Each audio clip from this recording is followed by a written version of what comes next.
Welcome to the July 2007 City Focus. On this edition, A.W. Grimes bridges the Great Divide. Improvements in the fire department. Fireworks postponed. And improving communication with the city. These stories and more on City Focus. Communication technologies are constantly changing, and with each evolutionary step, our lives become connected in new ways. Will Hampton has the latest on how the city is taking strides to better integrate into our residents' digital lifestyles. Email, instant messaging, and other social media tools are rapidly becoming a part of our everyday lives, especially here in Round Rock, where 93% of our residents have internet access in their homes. In February, the city partnered with the Chamber of Commerce to host a social media seminar at the Round Rock Higher Education Center. Out of this seminar, the city formed a social media team to brainstorm if using social technologies would be a good fit for our community. Now, the city is proud to announce our new social media site, Community Conversations. The concept is simple. We want to give the people of Round Rock a place to offer input on important topics and projects. The City of Round Rock believes online conversation is an important community activity. The Community Conversation space is open to all Round Rock residents to join in the discussion, and we encourage the use of this site to post comments on the various blog topics. Here are the goals for Community Conversations. Provide additional channels of input for citizens and other potentially affected interests.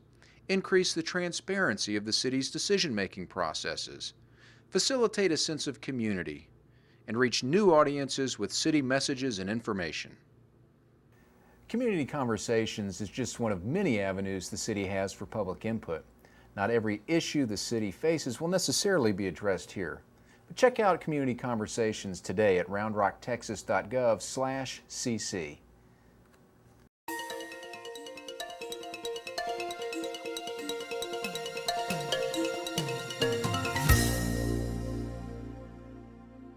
The City of Round Rock recently launched our social media site. Today we're going to have a quick look at Community Conversations and go over the steps you'll need to take to get in on the discussion. You can get to Community Conversations by surfing to roundrocktexas.gov/cc or by clicking on the blogs link from the city homepage. The page you arrive at is our landing page. It'll show you all recent blog posts throughout the system and will also show you the latest news, events, and podcasts from roundrocktexas.gov. Clicking on a post from this page will take you to the actual blog the post was made on. If you'd like to receive email updates on this blog, simply enter your email address. If you'd like to join in on a discussion, you'll need to register by clicking on the Join link. This will take you to our registration form. Make sure you read our terms of service. This document contains important information about the protection of your personal information and our rules for posting. Once you've completed the form, a temporary password will be emailed to you. Log in using this information. Once you're on the site, you can click on Edit Profile to change your password to something easier to remember. If you ever forget your password, don't worry.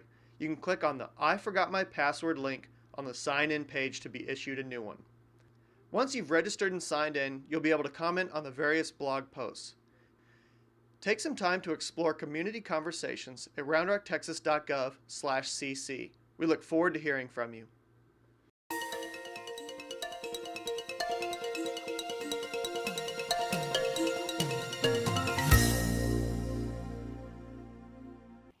July 4th is a day for celebrating our nation's independence with family, friends, and the community. Stephanie Vaughn has the information you'll need to make this a memorable 4th of July. Looking for an exciting way to celebrate Independence Day? Then bring the whole family out to Old Settlers Park for the July 4th Frontier Day celebration. The day's festivities begin at 10 a.m. with the Frontier Days Parade through downtown Round Rock. Come join the City Council, Case 101 and Fox 7, the local Honor Guard, sports teams, cowboys, and the Sam Bass Gang as they march down historic Main Street. If you are interested in joining the parade, visit roundrockfrontierdays.com. Children are encouraged to decorate their bikes and join the fun. After the parade, head over to Old Settlers Park for a day of fun, featuring reenactments of the Sam Bass Shootout, children's games, the infamous pepper eating contest, and plenty of arts and crafts for the whole family. Later in the evening, enjoy truckloads of fresh watermelon, a skydiver, music from the Austin Symphonic Band, and a spectacular fireworks show. Come join the City of Round Rock as we celebrate Independence Day. For more information, visit roundrockfrontierdays.com.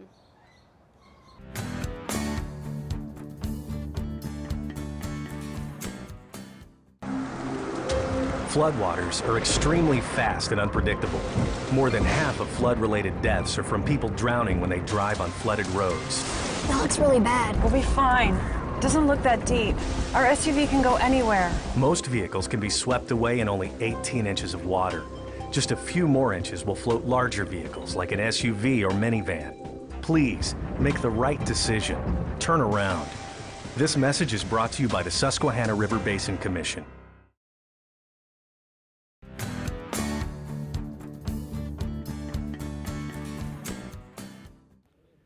The opening of A.W. Grimes Boulevard is nearly as important to the city of Round Rock, connecting north to south, as the completion of the Transcontinental Railroad was to the United States, connecting east to west. And since both projects involve the Union Pacific Railroad, what better way to mark the opening of the road than with the driving of a golden spike? No, a standard ribbon cutting just wouldn't do for this road opening.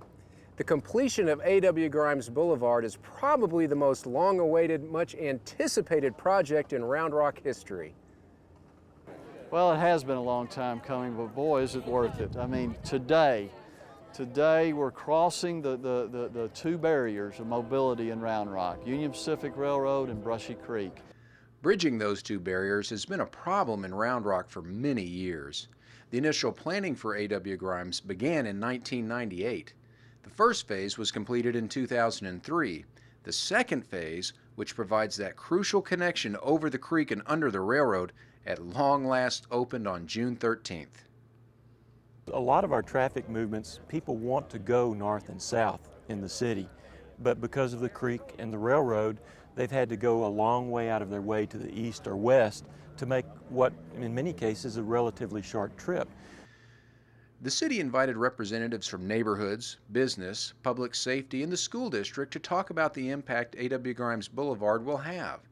The new road means more convenience, more commerce, and, most importantly, quicker response times for police and firefighters and increased safety for the thousands of motorists who won't have to make an at-grade crossing of the railroad anymore.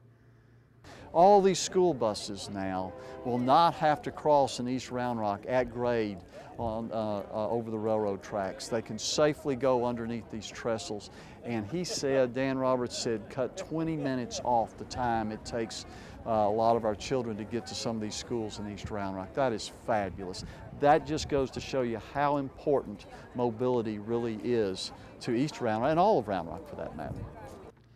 In this case, the improvement in mobility isn't limited just to those motorists on A.W. Grimes. What you can expect to see is decreased traffic on our east-west arterials like Gaddis School Road, and a lot of that traffic will move here. We'll have less traffic in downtown Round Rock, less traffic in our neighborhoods, less cut-through, like in Dove Creek area and the Green Lawn area. So it means a lot to a lot of people in our city, even if you're not directly on this road. One family from a nearby neighborhood came to the opening to say thanks, and they agreed the long wait has been worth it. We've lived in South Creek for 6 years, so we've been watching the development, and the kids all knew that June 13th was the days. They've been counting down the days, and we're just very excited and very thankful for everybody for all the hard work that it took, from the planning to the implementation, the construction, everything. We're very thankful to everybody for all the hard work.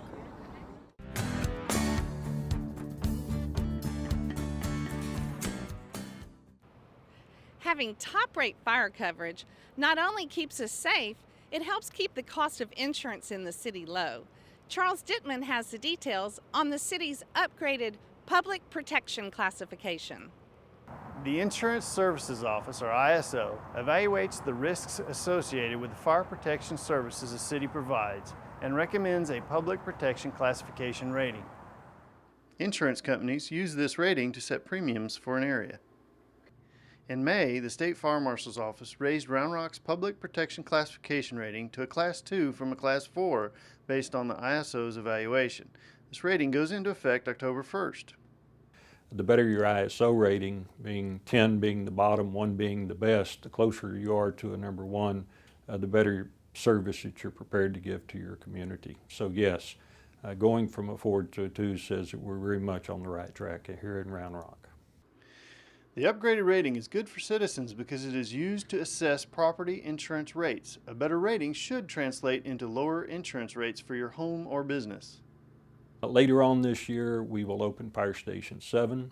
In addition, we will receive a Quint, which is an engine company with a 75-foot ladder on it that will also upgrade our ratings and improve our scores. So when Station 7 opens and we get our new trucks in, we're going to ask the ISO field rep to come back and regrade us. So we believe that our score will be even higher by the first of the year than it is now. The fire department also recently moved into a new Station 2 in downtown Round Rock. This station replaced an aging facility and will make room for the new City Hall when it is built. It's still being located in the old downtown area, which we think is important because of its location and also its response time. It's simply improved everything for our level of service to the community.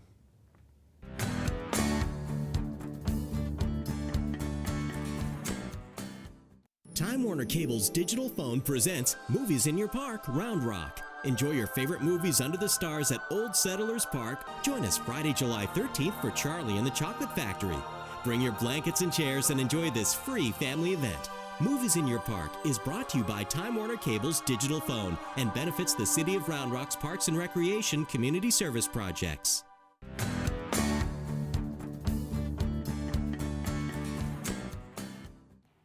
Once again, the City of Round Rock has partnered with neighboring communities to bring the 2007 AT&T Games of Texas to Williamson County. The AT&T Games of Texas are a great opportunity for local athletes of all levels to compete against thousands of athletes from across the state. Round Rock is excited to host 11 of the 25 venues for the AT&T Games of Texas, which return to Williamson County July 20th through 22nd and July 24th through 30th, with a wide range of sporting events taking place throughout the area.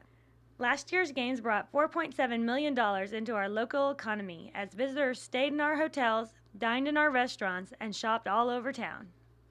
This year, the opening ceremony celebration will be at the Dell Diamond and features a parade of athletes, lighting of the cauldron, entertainment from the Superstars, and fireworks.